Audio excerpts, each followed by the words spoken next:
Welcome to radioisotopes in dentistry. Isotopes are defined as atoms of elements which have same atomic number, similar chemical and biological behavior. However, they have different atomic mass and different energy state. It is the property of all atoms to try to reach to the least energy state. Radioactivity is the process by which unstable elements undergo spontaneous disintegration or decay, that is, they give out small subatomic particles in an effort to attain a more balanced nuclear status. Now, these radioisotopes, since they have got a property of being emitting out small subatomic particles, these can be utilized for diagnostic purposes, therapeutic purposes, prognostic purposes, research purposes, to assess the physiological functionality, for growth assessment, and for staging of tumors. Now, what exactly is radioisotope imaging? Radioisotope imaging uses radioactive compounds which are injected into the body. These radioactive compounds have specific affinity for specific target tissues. These radioactive compounds are injected intravenously into the patient. Through the bloodstream, they slowly travel and they get concentrated in the target tissue, and they give out gamma radiation. These gamma radiation emissions are then detected and imaged with the help of what is called as gamma camera. Indications: these can be used for assessment of salivary gland functioning. Xylography normally we use for checking the anatomical morphology of the salivary gland and the salivary ducts. However, radioisotopes, when we use for salivary gland scintigraphy, we can assess the functioning of the salivary glands. Radioisotopes can be used for staging of the tumor to find out if there is a metastasis, what are the different sites where there is a metastasis, and what is the extent of the metastasis. If we are using bone grafts like periodontal bone grafts or bone grafts for supplementation of the bone which is lost by surgical procedures or by disease processes, so this can help to see whether the bone graft is taken up by the body, whether it has got integrated into the body. Radioisotopes can be used for assessment of growth taking place in the condylar region. As you are aware, the condyle is one of the growth centers of the mandible. So these growth centers, if they are hyperactive, that can lead to even condylar hyperplasia. Radioisotopes can be used for investigation of the functioning of the thyroid gland, whether it is functioning normally or not. Can be used for brain scans. The functioning of the different parts of the brain can be assessed, and also these can be used for assessment of whether there is a breach in the blood-brain barrier. The most commonly used radioisotope for diagnostic purposes is called technetium pertechnate. It is denoted by the symbol of capital T, small c, and 99M. M stands for metastable. This is how the radioisotope is written. This radioisotope is used for salivary gland scintigraphy, used for thyroid scintigraphy, bone scintigraphy, blood scintigraphy, liver scintigraphy, lung scintigraphy, and heart scintigraphy. However, most commonly we use this for salivary gland scintigraphy. For thyroid, specifically we have I-131 or iodine isotope. For tumors particularly, we have gallium citrate. Ga is the symbol for gallium, Ga67. This is also called tumor seeker. This can help to identify the primary tumors if the primary tumor is present somewhere and the metastatic tumor is there in the jaws. Alternately, the jaw tumors, when they metastasize to the other parts of the body, this gallium citrate 67 Ga can help to identify the site where the metastasis has taken place. Selenium Se74 has very high specificity for bone. Krypton, available as Kr81, is the radioisotope of choice for lungs. So these radioisotopes are injected intravenously into the patient, and rectilinear scanners and gamma scintillation cameras are used to record the gamma radiations emission from the patient's tissues. The gamma camera has scintillation crystal. This scintillation crystal will start emitting fluorescent light or fluoresces on interaction with the gamma rays. This fluorescence by the scintillation crystals is detected with the help of photomultiplier tubes.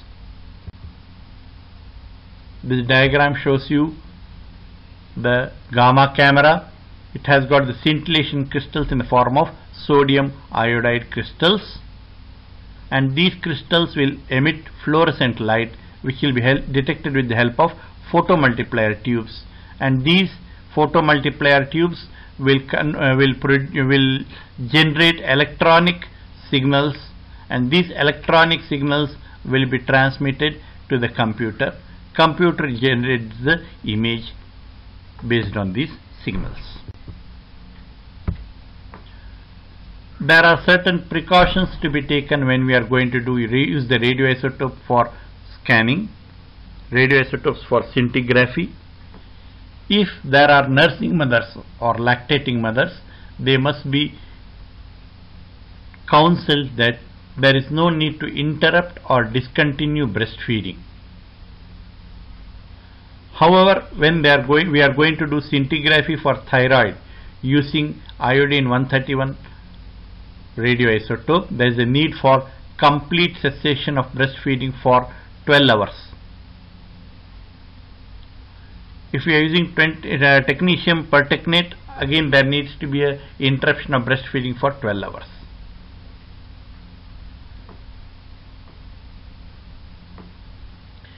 If we are going to use macroaggregated albumin or indium for labeled WBCs, then there is a need for interruption of breastfeeding for 24 hours. Next we come to bone scintigraphy. What exactly is bone scintigraphy?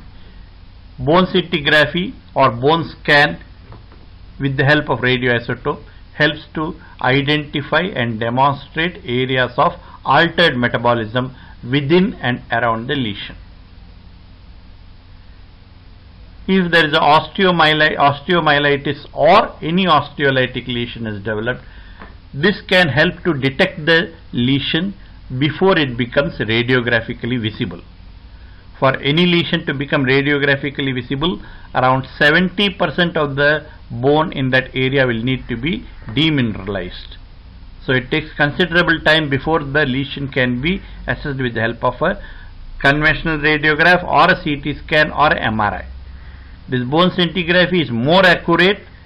It can more precisely at very early levels also identify and detect the presence of the lesions. This also allows for accurate assessment of growth of the lesion and the exact extent of the borders. For bone scintigraphy, particularly polyphosphates, diphosphates and imidodiphosphonates are used for bone scintigraphy.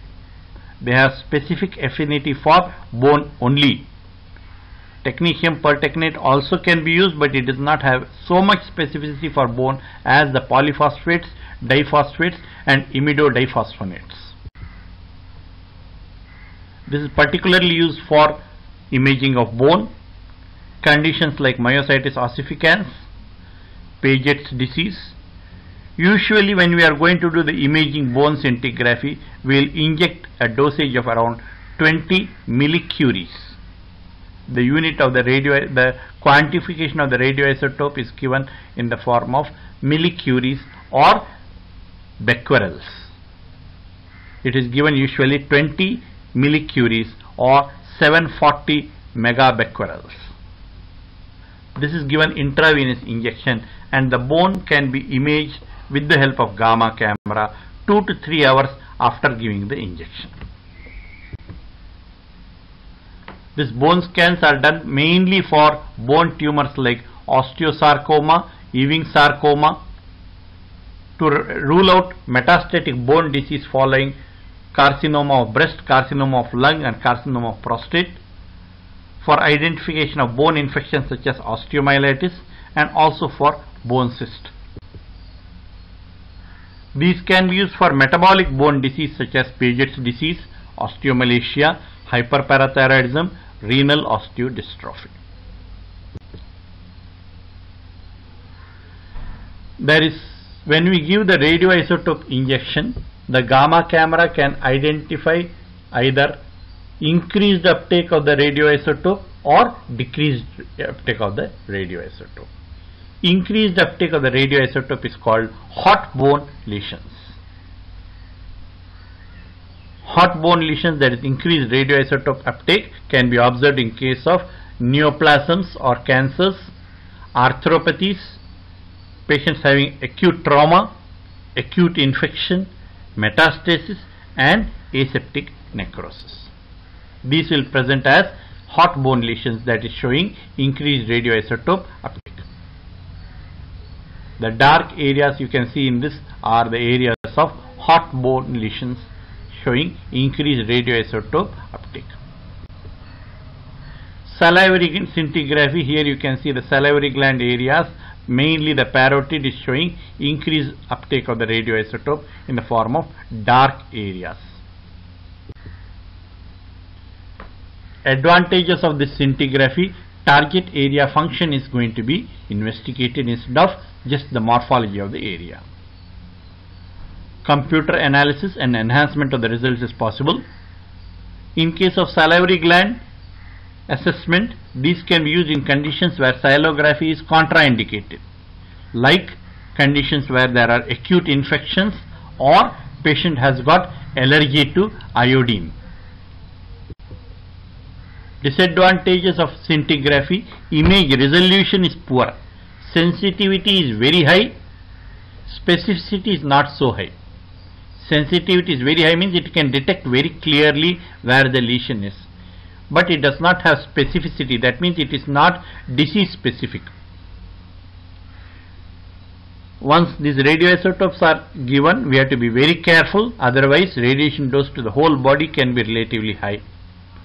Images are not usually disease specific, that's what I was telling you. It has got sensitivity but not so much of a specificity. The investigation itself can take several hours. When we do bone scintigraphy, after we inject, after 2 to 3 hours we can do the bone scanning. For salivary gland, after we give injection, after about 1 hour we can do the radioisotope scanning. The facilities for radioisotope imaging are not widely available since it's a costly setup.